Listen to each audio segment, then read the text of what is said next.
Yo, what's up everyone? My name is Andrew Warren, and in today's video, I'm going to be doing another transparency update with the typical portfolio breakdown that I do, talking about the gains and losses for every single day of the stock market. And fortunately today, I see nothing but green from my portfolio. So no losses to report on. We're just talking about the gains today. And so far, Tesla stock has made me so much money.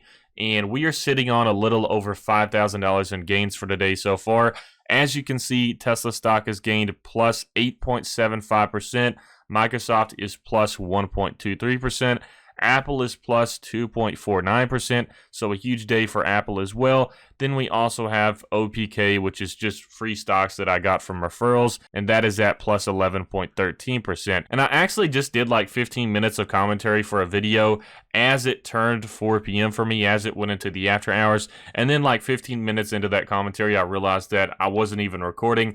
So I'm doing this for a second time today. So if you enjoy this content and my persistence to get this video out to you all, then please make sure to smash that like button. It really does help me out, and I greatly appreciate it. And it also helps out with the YouTube algorithm with recommending these videos. So you all showing me love is a great contribution to the channel just by liking the video. But anyways, like I said, finally we got a huge day. After so much volatility in the stock market, it seems like over the past few weeks, we have just been stagnant. You know, we've seen a little bit of action here and there, but it just returns to where it was previously. I mean, if we look at the past month for the portfolio, I mean, we had this moment on July 13th where we had an absolutely huge day and lost every single bit of the progress just in that one day. And then we evened out at this baseline trend right here. So we've been at this trend line since like July 7th until where we were at today. So finally on July 27th, we have currently gotten a little bit over this baseline trend that we see right here. But like I said, we've seen a lot of volatility recently just with these up and down movements and then spikes on certain days. And then we have spikes on another day where it stays there for a while and then it eventually goes back down. So I would love to see us finally break past this marker that we were at on July 13th. But honestly, I don't know what to expect just yet. But just looking at the 3-month, as you can see, really solid, plus 44.74% or plus $33,562.22. And then for the past year, we are at plus 49.62% or plus $36,013.28. And then same thing for all time since I started in early December. And then just breaking down the normal market hours, well, starting out with a pre-market, we started out at 9 a.m. at plus 0.36% or plus $374.66, bounced up to this marker at 9:10 a.m. or plus 112%. Then we bounced back down to this at 9:35 at plus 0.60%. So 5 minutes after the normal market hours opened up, and then pretty much after this marker, we had a huge spike upwards all the way up until plus 2.67% at 10 a.m. or plus $2,770.04. Then we had a little bit of volatility from this point where it bounced back down, bounced back up, and then had another downturn up until 11:40 a.m. We hit the lowest point of the day from that time onwards at plus 0.45% or plus $470.40. So pretty much from that point in time at 11:40 a.m. until the very end of after hours, we had a fantastic day, ending off the normal market hours at plus 4.78% or plus $4,956.21. And since 3:55 p.m., it has increased on the chart even more in the after hours. Now, it's saying that it is negative so far, but what I can see from this marker, we are in the positive. So I don't know what's going on with after hours. It says minus 0.06% or minus $66.77. But from what I can see with the chart, we should be in the positive right now. Robinhood has been a little bit glitchy lately. But like I said, a really great day for the portfolio. It's finally nice to get back to that $110,000 range. So we're nearing that soon, and I hope that we have another fantastic day tomorrow. And Tesla is getting even more bullish, as we can see. It went up to over 9% so far, including the after hours. And I was actually emphasizing this point in the video I was recording a few minutes ago that wasn't actually recording. And I mentioned that I wanted to do a video this week on my thoughts about the week ahead for Tesla. So like my predictions for the movements that we may see. And I never got a chance to do that video, But honestly, just to give you all my honest opinions, I thought that this upcoming week, like starting today, Monday through Friday, was going to be like a pretty boring week for Tesla. I was expecting just another red week for Tesla, especially considering that there's a lot of space between now and September 22nd, which is Battery Investor Day for Tesla at the Fremont factory. And then also we have the S&P 500 inclusion upcoming sometime if they are accepted, and that will be another huge mover in my opinion as well. But given the fact that it was so far out between now and Battery Investor Day, I thought that we may see just a general trend of volatility around a baseline share price of $1,500. So with that being said, many people recently have been expecting a little bit of stagnation or volatility around this $1,500 marker, and it seems that so far $1,500 is the sweet spot for the share price. That's at least what people are willing to pay right now, because we've seen it skyrocket up to $1,700. We've seen it lower to $1,400. As you can see, just within like the past month, it dropped to like $1,400. It dropped even below that, I believe.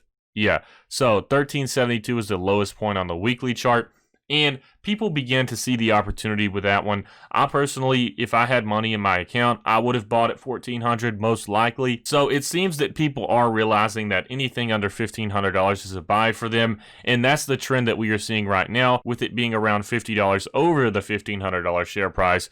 So I think anything under $1,500, people are going to scoop up the deals on that one. Yes, we could see it go lower in the future, especially if there is another stock market crash. That's really the deal breaker at this point, in my opinion, because I think Tesla is just going to continue going on up in the long term unless there is another just groundbreaking stock market crash that affects pretty much everybody. And as we know with the stock market crash, it's just not like one or two stocks are effective. Pretty much every single stock in the stock market drops when we see a crash like that. So I think that is the biggest threat to Tesla share prices in the future, at least within the time range of 2020. I think that's the biggest threat to Tesla. But like I mentioned in other videos, I'm still working on paying off my credit cards. I have a huge bill because I keep deciding to spend money, and I know I shouldn't be spending money like I am right now. So I'm trying to force myself to get back into like this investing mindset where I know it will be much more rewarding to put my money into stocks to invest, but I just have a bad habit of buying things right now. So I'm trying to get over that. There's a few things that I realize that if I don't buy now, I might not be able to buy later.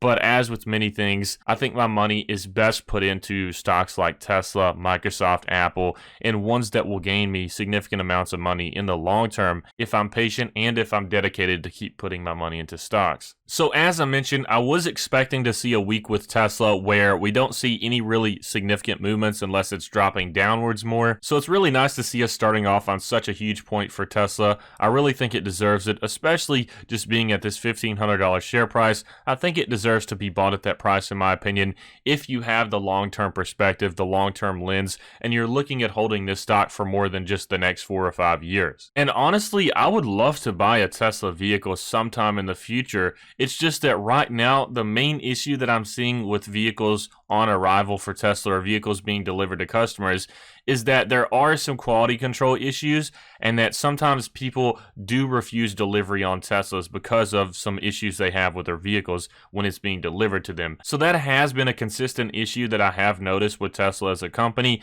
is that there are some quality control issues and there's also some issues with customer service. So I've seen examples where people have talked about a bad customer service experience, or where someone talks about a bad delivery experience where there was a lot of issues with their car that they didn't expect to be seen on delivery. And that's one of the main reasons that even if the Cybertruck does come out in 2021, I will likely be waiting farther on to buy one if I am going to buy one, just because I want them to get all of the kinks and issues out of the way to where when I finally get the Cybertruck, it'll pretty much be in perfect condition as expected and just delivered in overall condition that you would expect out of a new vehicle. So that's why I'm looking more towards after 2021 for buying a Cybertruck if I do decide to buy one. For another thing, I just need more charging stations where I live. I kind of live in a rural area or a rural part of my state, so I would love to see more EV charging stations around where I live. That would definitely be a huge motivator for me to get one as well. But I will say my first vehicle will most likely be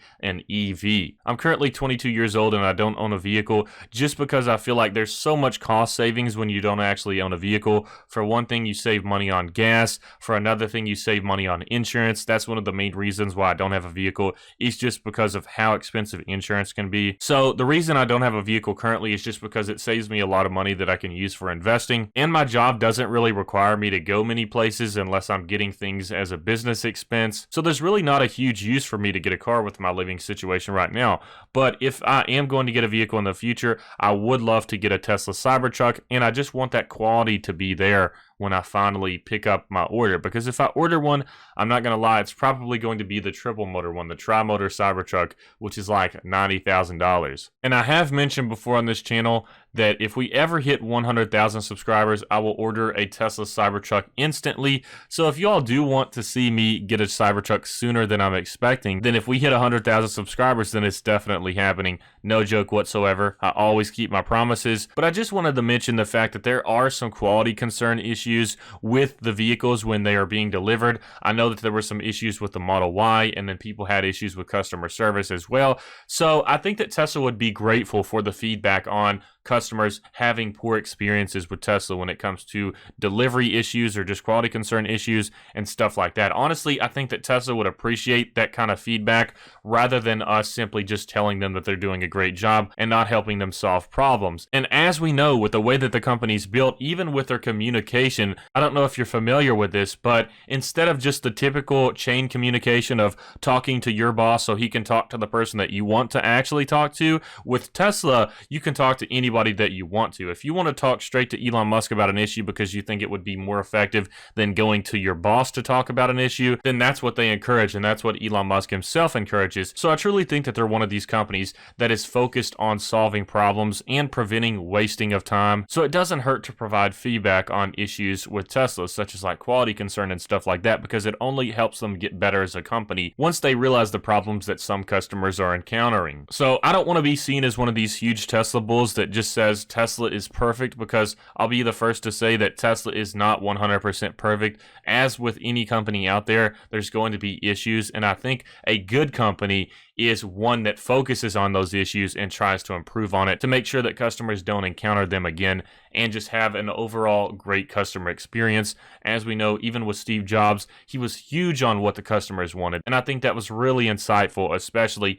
as early as he was with Apple. And I honestly think that if you treat the customers well, that's how you really get a lot of loyalty. And all of us see this, especially if you have like this local business you go to or a local restaurant where you know the owner, he treats you like you're his friends or his family. And even if their prices are a little bit more, or they may not have as much as some of these other big, huge brand businesses out there, you're still likely, or at least I am, to go to this person's business because they're like a legitimate person and they appreciate you as a customer. So I think the customer experience is huge. If you're a good person, you definitely remember being treated well as a customer and appreciate that. So there are definitely some things Tesla could improve on, but overall, like I've said, I think there's so much potential for the future with this company, and I think we will look back on this in a few years and realize that this stock price was only the beginning, and I'm really confident that we will do so with that. But with all of that being said, let's go ahead and run through the numbers for today. As you can see, for Tesla stock, we are currently at plus 8.82%, or plus $4,301.18. And then for the total return, we are at plus 81.95%, or plus $23,898.11. And it currently takes up 48.78% of my portfolio. I own 34.409 shares, and my average cost is $847.48. So pretty solid gains so far. I would love to see this nearing that 100% marker once again. We've gotten really close to 100%, I think like 95, 92%. So I'd love to see us hit that 100% marker, and I definitely think it's possible, but it just may take a little bit of time. Next up, we have Microsoft stock. This is one of those that has actually taken a huge hit recently. If we look at the past month, pretty much no progress since like June 30th. So all of July is pretty much just backtracked and pulled back to that initial cost on the 30th. So with that being said, we finally got a solid gain day of plus 1.24%, or plus $487.50, and then the total return is plus 18.91%, or plus $6,320.28, and it currently takes up 36.54% of my portfolio. and I own around 195 shares with an average cost of $171.39. So solid day for Microsoft as well. I would love to see this one keep growing. I still think that right now is a pretty solid opportunity to buy in, given the fact that like with this monthly chart right here, almost a full month has just totally backtracked with this spike downwards after the earnings announcement. And keep in mind the earnings announcement was positive. People just sold off for some short-term profits. But like I said, this is almost like a time machine right now with the price that it's currently at, because it hasn't been below the share price of like $204 since like July 1st. So we've basically rewound like 25 days, 27 days so far. So I feel like this is a pretty solid buy-in price for Microsoft if you're looking to invest for the long term. And then finally, we have Apple stock, which had a great day today. It grew 2.37%. And we got a $368.76 return. And for the total return, we are currently at plus 32.62% or plus $3,918. And Apple takes up 14.65% of my portfolio currently, with me owning around 42 shares at an average cost of $285.95. So for this week so far, with it being Monday, we had a fantastic day. Tesla stock made me a lot of money, and we gained around $5,000 just for today alone. I would love to see us hit this $120,000 marker for the portfolio. That could take some time, but I definitely think it's possible to happen soon.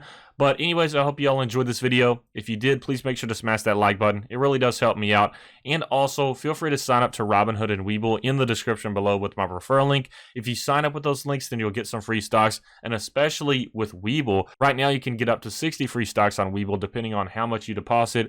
But anyways, I hope you all enjoyed this video, and I hope you have a fantastic rest of your week.